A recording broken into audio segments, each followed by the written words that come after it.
내일이 오늘에게 질문을 던지는 시간입니다. 목요일 공감 칼럼 심환선 SF 평론가 나오셨고요. 안녕하세요. 안녕하세요. 예, 그리고 이건 본명이 아닌 활동명입니다. 과학 커뮤니케이터 울림님 반갑습니다. 네, 안녕하세요. 반갑습니다. 예, 두 분은 원래 알고 지내시나요? 아니요, 5분 전에 처음 봤습니다. 아, 그렇군요. 왠지 근데 약간 뭐 느낌이 약간 비슷한 느낌이 살짝 있는데. 아, 그럼 오늘 합이 좋은 건가 보네요. 그러니까요. 네. 네, 제가 많이 기대를 해보겠습니다. 감사합니다. 울림님은 왜 울림인가요?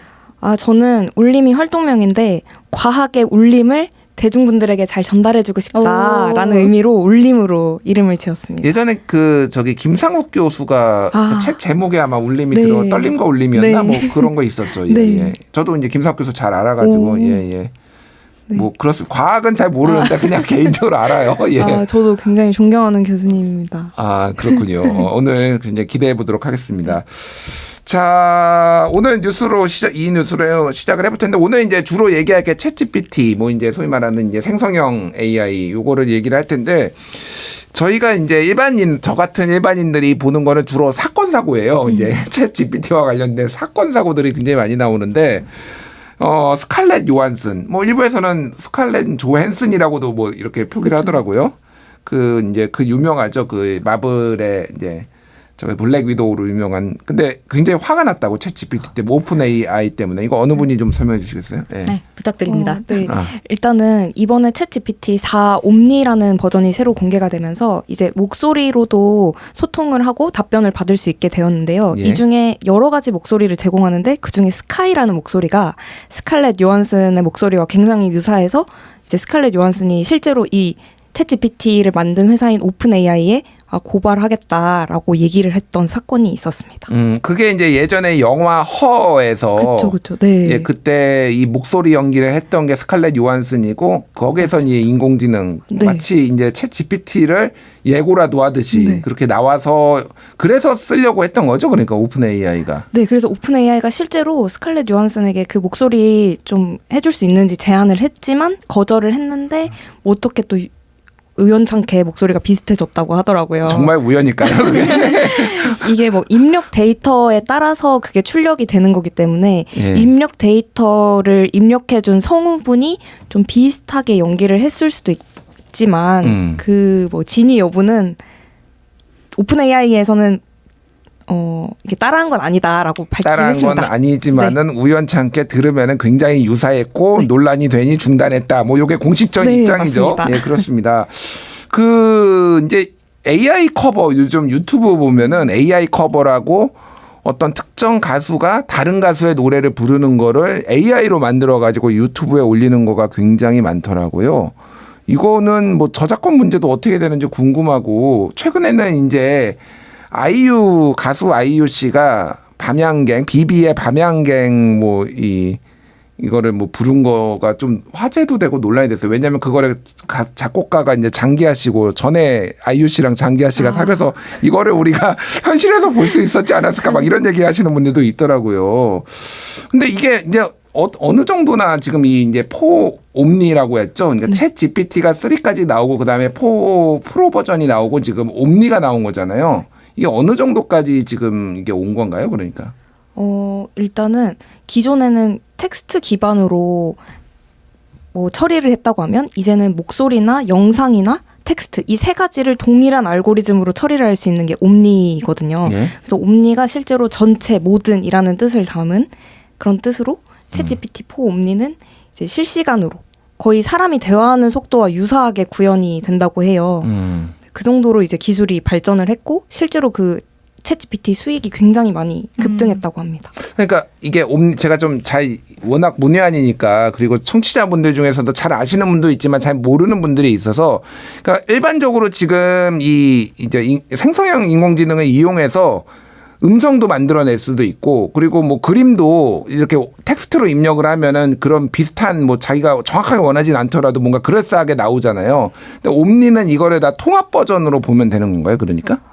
이게 보통은 이제 입력을 무엇으로 해주고 출력을 무엇으로 해주는지가 좀 중요한데요. 왜냐하면 처음에 학습을 시킬 때 LLM이라고 라지 랭귀지 모델 해서 네. 여러 가지의 그런 언어를 입력받고 그거를 학습시켜서 그 결과를 도출하는 식으로 훈련을 시키는데 처음에 이제 지금까지는 텍스트만 그런 식으로 훈련을 시켰는데 이제는 영상, 이미지까지도 다 훈련을 시켰다라는 점에서 다른 거고. 훈련을 아예 그러니까 네. 영상과 이미지를 시켰다고요? 네.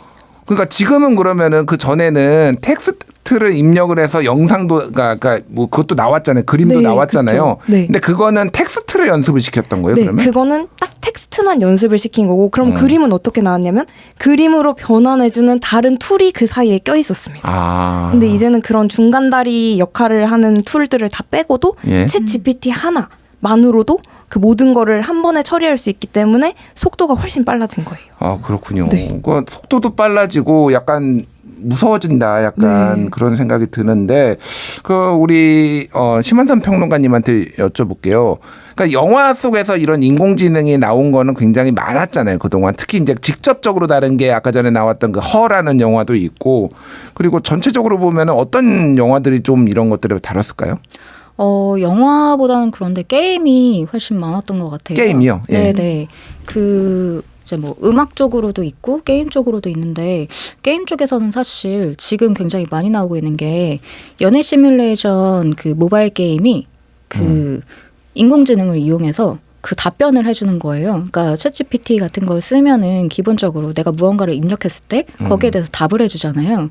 근데 그거를 연애 시뮬레이션에 스킨을 씌워서 예. 네 마치 연애하면서 이제 그런 밀당을 하는 듯한 네, 아. 그런 게임을 예. 만들더라고요. 아, 그게 그러니까 이 모델을, 그러니까 이 챗 GPT나 이런 생성형 AI로 만든다고요, 그거를? 아니요, 사실 그렇게까지 큰 건 아니니까 예, 예. 그 정도 성능은 못 내지만, 근데 이제 그 훨씬 이제 작은 범위에서는 약간 내가 뭔가 순간 진짜로 뭔가 대화를 하고 있나? 라는 느낌을 살짝 풍길 수 있는 정도는 게임을 만든 거죠. 제가 이제 저 어렸을 때 유행했던 게 이제 뭐 프린세스 메이커 뭐 네. 이런 거였거든요. 그래서 이제 얘를 연애는 아니고 얘를 잘 키워가지고 굉장히 근데 애가 교육을 잘못 받으면 삐뚤어져가지고 막 일탈하기도 하고 굉장히 교육을 잘 받으면 잘 크고 막 이런 건데 그거보다 훨씬 진화된 버전으로 보면 그렇죠. 되는 건가요? 네, 그러니까 리얼리티가 훨씬 높아진. 네네, 선택지가 훨씬 늘어난 거죠. 사실 그 어렸을 때 얘기하시니까 옛날엔 뭐 심심이 이런 자동 답변을 해주는 그런 이제 프로그램이랄까 그게 있었잖아요, 소프트웨어가. 그래서 뭐 유저가 어떤 특정한 말을 하면 그에 대해 특정한 대답을 하도록 그 되어 있었기 때문에 뭐 사용자가 뭐 욕설을 집어넣으면 그냥 그 욕설을 하게 되고 그런 부분들이 있었는데 맞아요. 예. 사실은 챗GPT는 그것의 굉장한 이제 진화 버전인 거잖아요. 예. 그렇게 생각하면은 지금 만드는 게임이라든가 우리가 즐기고 있는 것들이 상당히 많이 이거에 말하자면 초기 버전을 사용하고 있지 않았나. 라는 생각도 듭니다. 그렇군요. 그러니까 영화가 다 현실이 되는 것 같아요. 지금 보면은 뭐 이 허라는 영화가 나온 것도 2013년입니다. 벌써 그러면 이게 11년 전인데 이게 지금 완전히 거의 비슷하게 지금 나온 거잖아요. 지금. 그러니까 연애를 뭐 할 수 있을지 없을지 모르겠어요. 연애를 한다라는 착각을 불러일으킬 정도의 약간 그런 거라면은 지금 SF 영화에 나온 것들 중에 예를 들면 뭐 자율주행 자동차라든지 뭐 이런 것들은 지금 테슬라가 지금 하고 있죠. 테슬라가 기술은 다 갖고 있지만 여러 가지 규제나 아직 안정성 이런 것 때문에 그 기술을 갖고 있는 걸 다 풀지는 못하고 락을 다 걸어놓은 상태이긴 합니다. 그게 뭐 미국에서는 뭐 사기다 뭐 그런 얘기도 있고 약간 논란이 있던데 보니까 예. 그러니까 아직 완벽하게 지금 현실에서 구현하기는 좀 어려운 상황이긴 한데 기술은 거의 좀 갖춰졌다 이렇게 보면 되는 건가요? 네, 기술은 갖춰졌지만 사실 그런 윤리적인 문제라든지 좀 유명한 사례이긴 하지만 이쪽 도로로 가면 한 명이 죽고 이쪽 도로로 가면 세 명이 죽으면 무엇을 선택할 것인가에 대해서 이제 솔직히 사람도 이걸 답변을 내리기 어려우니까 AI에게 어떤 인풋을 줘야 될지가 사실 도덕적으로 좀 난감한 상황이고 이런 부분에 대한 규제가 해결이 먼저 선행되어야 그런 부분이 좀 해결이 된다고 합니다. 그 딜레마가 아마 정의란 무엇인가에 네. 주로 자주 나오는 그 네, 딜레마인 맞습니다. 것 같은데 네. 최근에 뭐 자율주행 자동차 아마존에서 자율주행 자동 무인 택시가 충돌 사고를 일으킬 뻔했다는 기사도 있고 어제죠 미국의 테슬라 차량이 기차랑 충돌할 뻔했다라는 내용도 있어요. 예, 혹시 이거 소개 좀 해줄 수 있어요? 저도 잘 모르시나요? 네, 너무 최신 뉴스네요. 네, 어제 나와가지고 네. 제가 좀 말씀을 드리면은 네. 기차를 이렇게 가고 있는데, 아니, 그러니까 기차가 아니라 차가 가고 있는데, 기차는 건널목이 있잖아요. 그러면은 이 빨간 신호등하고 이게 차단기가 있잖아요. 요거를 이 얘가 감지를 못했다라는 거예요. 그래서 그냥 가려고 하다가 이제 충돌을 할 뻔했다는 게 어제 나온 너무나 따끈따끈한 뉴스라서 두 분이 모르실 수도 있는데, 그래서 이게 지금 아직 기술적으로 좀 완벽하지는 않은 거 아니야? 뭐 이런 의구심들을 좀 얘기를 하고 있더라고요. 그러니까. 자, 그런데 우리나라에서 자율주행 자동차를 최초로 다룬 작품이 무진기행의 김승옥 작가라는 얘기가 있네요. 이게 무슨 얘기인가요, 이게? 아, 되게 재밌는 사례죠. 사실 그런 우리가 교과서에 국어 교과서에서 만나는 그런 근대 작가분들이 이 사람도 SF를 썼었어라는 그런 경우들이 있는데요. 네, 김승옥 작가 경우에도 동아일보 의뢰로 1970년 그 소설을 쓰셨다고 하더라고요. 그래서 그 제목이 뭐냐면 50년 후 디파이9 기자의 어느 날. 이라는 소설인데요. 디파이9 기자가 이 기자 이름이에요? 네, 근데 주인공은 아니고 예. 여기에 특정 사람들이 그 파이 기호 있잖아요. 아, 파이요. 예. 네, 예. 네, 그 기호가 들어간 이제 기호와 숫자로 된 이름을 써요. 아. 네, 그래서 그런 이제 미래 분위기를 내기 위한 건데 이게 1970년에 나왔는데 50년 후잖아요. 예. 그럼 사실 우리한테는 이미 과거잖아요. 2020년이면 과거죠. 그쵸. 예. 근데 그래서 여기 소설에 나오는 것들이 되게 신기한 거예요. 그런 점에서 현재 봤을 때 오히려 좀 신기한 게 있는 거예요. 이 시대에 어떻게 자율주행 자동차랑 뭐 인공자궁이랑 뭐 아니면 화상통화 이런 걸 다 생각을 했을까? 아니면 뭐 그 항불안제 알약 뭐 하나만 먹으면 마음이 이제 진정되는 뭐 그런 것도 나오고 하거든요. 예. 그래서 그런 이제 미래 상상도도 재미있으면서 그 주인공이 1990년생이거든요. 1990년생이요. 네, 갑자기 현실감이 확 느껴지지 않나요? 1970년에 나온 소설인데 1990년생이 주인공이었고 2020년이 배경이라고요? 네, 50년 후가 배경이고 예. 그리고 그래서 2020년에 이 50주년을 기념해서 SF 김승옥이라는 단편집도 나왔었어요. 그래서 맨 처음에 그 이 김승옥 작가의 그 이 작품이 실려 있고 그 뒤로는 김승옥 작가의 그 단편이나 뭐 이제 작품들에 대한 오마주로서 네. SF 작가들이 소설을 쓴 그런 단편집이 있습니다. 그래서 그게 SF 김승옥이라는 단편집이 있어요. 2001년 스페이스 오디세이도 굉장히 기념비적인 그 영화로도 나오고 이제 그랬는데 그게 아마 1960년대에 아마 나왔던 네. 걸로 기억을 하는데 거기에서 나왔던 것도 지금 굉장히 많이 구현이 됐다라는 거잖아요. 그러니까 그쵸. 그런 거 하시는 분들 보면 상상력이 대단하다 뭐 이런 생각이 많이 들어요. 예. 근데 여기에 뭐 이건 여담이기는 한데 그 자동차 이름이 귀요미였다고요? 아, 네. 그래서 현대와 그렇게, 그러니까 현대에 쓰이는 귀요미랑 그렇게 관련이 있는 것 같지는 않지만 그 귀염둥이에서 이제 착안을 해서 김성님이 쓰셨다고 하시더라고요. 인터뷰를 봤는데. 예. 근데 그 왜 이제 차 이름이 뭐 그런 귀요미냐. 표기는 영문으로 돼 있긴 한데 뭔가 이런 미래에는 자동차에 한글로 된 그러니까 그 한국어로 된 이름이 붙을 수도 있지 않을까 해서 귀요미라는 그런 말하자면 별명이랄까 브랜드를 만든 거죠. 아, 그렇군요. 네. 그래서 지금 보면 이것도 되게 어떻게 이 시절에 귀요미가 있었지?라는 생각이 들 수 있겠는데요. 아니, 그러니까 네. 저는 귀요미가 1+1은 귀요미 여기서 처음 나온 줄 알았어요. 네. 그런데 이미 1970년에 귀요미란 단어가 나왔다라는 것도 참 대단하다 이런 생각을 드는데 좀 어떤 다른 SF 소설 뭐 소개해 주실 만한 거 있을까요? 자율주행 자동차에 관련해서는 그 이제 비교적 최근에 나온 작품 중에 그 이혁진 님의 그 단단하고 녹슬지 않는 이라는 그 중편 정도의 소설이 있는데요. 단단하고 녹슬지 않는 이런 네네. 소설. 예. 그래서 그 두 가지 기술이 중심에 나오는데 하나는 이제 자율주행 자동차를 이제 만드는 그 인공지능을 개발한 그 이야기랑 그리고 그 AI에 대한 이야기가 나오고요. 또 하나는 교육용 스마트 의자가 개발된 거예요. 그러니까 아이들이 의자에 앉아 있으면 자동으로 의자가 이렇게 움직여 주는 거랑 동시에 예. 여기에 실려 있는 AI가 그 교육용으로 엄청나게 문답을 잘하는 이름이 아리스토텔레스인데요. 예. 정말 이 문답을 통해서 그 굉장히 엘리트 교육을 시켜주는 예. 그런 의자인 거예요. 그래서 아이들이 의자에서 일어나지 않으려고 하는 오히려 걷는 것은 좀 미개하다 좀 이런 식으로 생각하는 그런 두 가지 기술로 인한 미래의 갈등을 다루는 책이었어요. 그렇군요. 대화법은 사실은 소크라테스가 원래 전공인데 이 네. 대화로 뭔가를 깨우치게 하는 건 아리스토텔레스는 좀 다른 방식인데 그렇죠. 어쨌든 네, 예. 이름이 그렇더라고요. 이름이 그렇다. 네. 이게 그러니까 우리가 이제 상상하는 것들이 이제 대체로 다 막 실현이 되고 있는 이런 경향성을 봤는데 궁금한 게 이제 AI 쪽에 워낙 또 관심도 많고 많이 하시니까 우리가 지금까지 봐왔던 AI보다 더 진화를 한다라면은 인공지능이 좀 어디까지 진화를 할 수가 있는 건가요? 실제로 그게 지금의 기존에 있던 지식을 기반으로 딥러닝이라는 기술 원리를 사용을 하는 거거든요. 예. 이게 기존에 있던 데이터를 가지고 인간의 신경망처럼 유사하게 구현한 컴퓨터 모델을 구현해 놓고 여기에 계속 기존에 있던 지식들을 입력을 시키는 건데 이 학습 속도가 현재 인간이 학습하는 속도보다 훨씬 빠르게 되고 예. 그래서 이 결과값이 어떻게 나오는지를 저희가 지금 추론을 하고 보면서 이제 계속 학습을 시키는데 지금 현재는 인간과 비슷한 속도까지 생각을 하고 결론을 내고 있는데 앞으로는 이게 훨씬 더 진화할 거고 발달할 거고 그래서 뭔가 이제 인류에게 있어서 이 AI 기술은 뗄래야 뗄 수 없는 정말 거의 삶의 일부가 되지 않을까 생각합니다.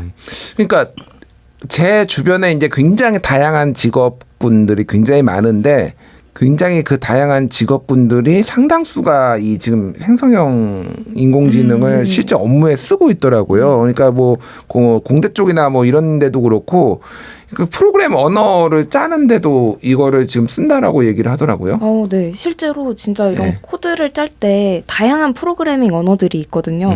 근데 개발자가 그 모든 프로그래밍 언어를 다 알고 활용을 하면 좋겠지만 한 번씩 좀 혼란스럽고 알고리즘을 어떻게 짜야 될지 모를 때 챗GPT한테 많이 물어보면 챗GPT가 어떠한 그 프로그램을 짤 수 있는 알고리즘 틀을 제공을 해주거든요. 예. 그러면 프로그래머는 그 세부 항목만 대입해서 본인에게 가장 적합한 코드를 짜기만 하면 되는 거라서 업무에 있어서 효율화가 훨씬 늘어났고 예.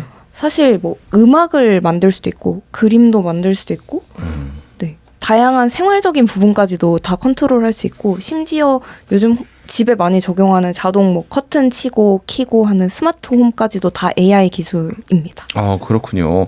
그래서 예전에 이제 인공지능이 이렇게 생성형 인공지능이 나오기 전에 이제 미래상을 그릴 때 인공지능이 대체할 수 있는 직업이 무엇이냐라고 물어보면은 대체적으로 이제 꼭 인공지능이 아니라 미래 세계의 로봇이나 이런 것들이 이제 대체할 수 있는 게 뭐냐 물어보면은 대체적으로 육체 노동을 하는 것들은 다 기계들이 대체를 하고 인간은 굉장히 창의력을 발휘할 수 있는 이런 것들만 남아서 굉장히 우아하고 고상한 생활을 할 것이다라고 했는데 현실은 육체 노동은 이제 못 하고 있고요 아직 이제 이 관절이나 이런 것들이 충분히 발달하지 않아서 근데 지금 얘기했던 창의력을 발휘하는 분야는 거의 다 대체가 돼 버렸잖아요. 이게 좀 역설적이 아닌가 아니면 예측을 잘못한 건가요 옛날에? 실제로 근데 지금 그 강화학습이라는 게 인공지능에서 굉장히 중요한 키워드인데 이게 뭐 예를 들면 팔을 구부려라는 거를 시켰을 때 실제로 팔을 잘 구부리면 10점을 주고 팔을 못 구부리고 뭐 이렇게 팔을 친다든지 하면 마이너스를 준다든지 해서 플러스를 계속 받기 위해서 얘가 학습을 하는 방향으로 진화를 하는 걸 강화학습이라고 하는데 예. 실제로 지금 뭐 카이스트에서 개발 중인 로봇도 그런 강화학습을 통해서 인간의 지능 이런 관절 같은 것과 유사하게 실제로 구현이 돼가고 있어서 그런 육체적인 부분도 어느 순간이 가면 대체가 되지 않을까라고 생각이 들고요. 맞아요. 창의적인 부분은 이미 그 생성형 AI로 너무 많이 대체가 되고 있는데 그래서 진짜 말씀해 주신 대로 인간의 역할은 과연 무엇일까? 인간과 이 생성형 AI는 어떤 부분에서 다를까를 고민해야 된다고 생각을 하고 그거를 잘 알기 위해서 이 생성형 AI에 대해서 오히려 더 잘 아는 게 예. 선행되어야 되지 않나라고 생각이 듭니다. 이제 생성형 AI까지 공부해야 되나 공부할 것도 많은데 뭐 이런 생각이 듭니다.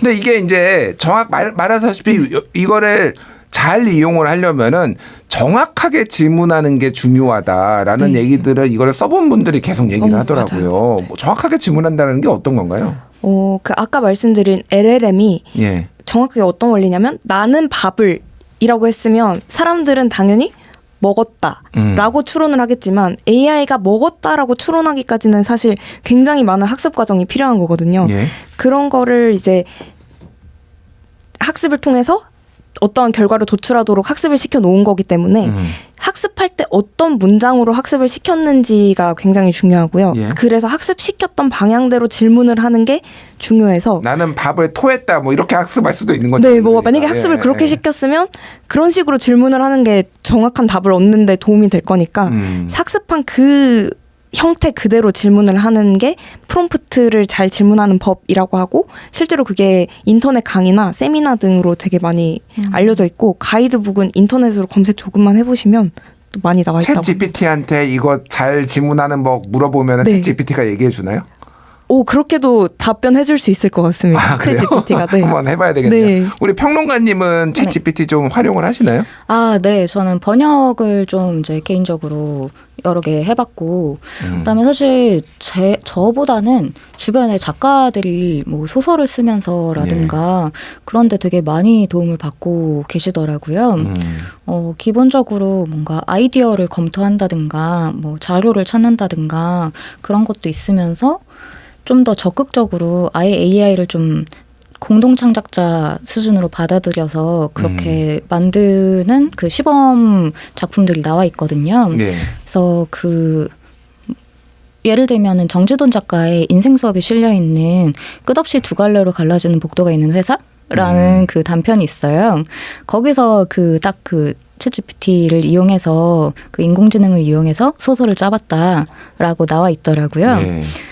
그거 말고 이제 아예 진짜 모든 작가가 인공지능 이용해서 소설을 쓴 단편집도 있고, 그래서 갑자기 무슨 매니페스토였는데, 네. 아무튼 SF 매니페스토였나? 그런 이제 국내 그 단편집이 나와 있는데요. 근데 전반적으로 봤을 때 좀 소설들이 좀 짧고, 네. 대하 소설을 쓰기에는 조금 아직 호흡이 네, 딸린다 네, 뭐 네. 이렇게 보이면 될까요? 그러니까? 네, 왜냐하면은 그게 대하 소설을 쓰려면 기억을 하고 있어야 되잖아요. 네. 앞에 뭐가 나왔고 그 다음에 뭐가 이어져야 되고 그런데 얘는 이제 그 기억에 용량이 한계가 있고 그리고 이 부분이 어려워서 예. 인간처럼 뭐 이렇게 인물이 뭐 사건을 겪고 성장을 했으면 결말에서는 이렇게 가야지라는 것을 도출하기가 되게 어려운가 보더라고요. 그게 아직은 학습이 좀 덜 됐다라고 볼 수 있을 것 같은데 말씀하신 책은 매니페스토 챗 GPT와의 협업으로 완성한 네. SF 앤솔로지 뭐 네. 이런 것 같습니다. 네. 시간이 많지 않아서 두 분께 이제 말씀드렸습니다. 뭐 이거 이제 창작자를 인정할 수 있느냐 없느냐를 가지고 굉장히 이제 저작권 문제부터 해가지고 지금 미국이나 한국이나 굉장히 복잡한 일들이 많이 지금 벌어지고 있는 것 같아요. 자, 이제 이런 기술들이 온 거는 우리가 이제 현실로 받아들여야 되고 우리가 조금 윤리적인 문제나 아니면 좀 조심해야 될 게 어떤 게 있는지 두 분이 좀 짧게 한마디 좀 해주시죠. 우선은 예전에 산업혁명 시대 때 노동자들이 기계 이거 큰일 났다 이러면서 러다이트 운동을 벌이면서 기계를 부시는 그런 시위를 했었는데요. 예. 지금 이제 챗 GPT가 너무 일상 속으로 많이 들어왔고 이 4차 산업혁명 시대라고도 하고 이 기술 혁명이 많이 일어나는 시대에서 저희가 어떻게 해야 될지 아직은 모호하지만 이런 윤리적인 거나 제도적인 거를 많이 좀 생각을 하면서 이 흐름을 받아들이는 게 일단 먼저일 것 같습니다. 그래서 저는 좀 과학자 및 기술자, 과학 커뮤니케이터 입장으로 이 과학 기술을 제대로 먼저 알고 예. 그래야 어떻게 대처할 수 있을지 우리는 어떻게 이용할 수 있을지를 잘 알 수 있지 않나 생각이 듭니다. 먼저 이해를 하는 게 네. 중요하다. 네. 아무래도 과학계에 계시다 보니까 뭐 우리 평론가님. 예. 아, 네. 저는 저작권 문제 말씀하셨는데 역시 그 부분이 굉장히 큰 이슈이지 않은가라고 느껴지고요. 근데 실질적으로 창작에서 인공지능을 이제 배제하기가 되게 힘든 것 같아요. 네. 뭐 글을 쓰든 그림을 그리든 뭐 음악을 하든 아마 많은 분들이 시범적으로 쓰면서 점점 활용하고 계실 거고 그런데 문제가 되는 점은 이 AI가 나한테 아이디어든 아니면 뭐 요약문이든 뭐 자료든 갖다 주는데 그게 어디서 왔는지 정확한 것인지 이런 걸 판단할 수가 없잖아요. 그래서 이거를 대체 무엇으로 학습했는가 네, 그리고 알겠습니다. 네 그런 점 부분이 좀 더 투명해져야 된다라는 생각이 들더라고요. 예. 심한선 평론가, 과학 커뮤니케이터 울림과 오늘 시간 같이 했습니다. 오늘 두 분 말씀 주셔서 감사합니다. 네. 감사합니다. 감사합니다.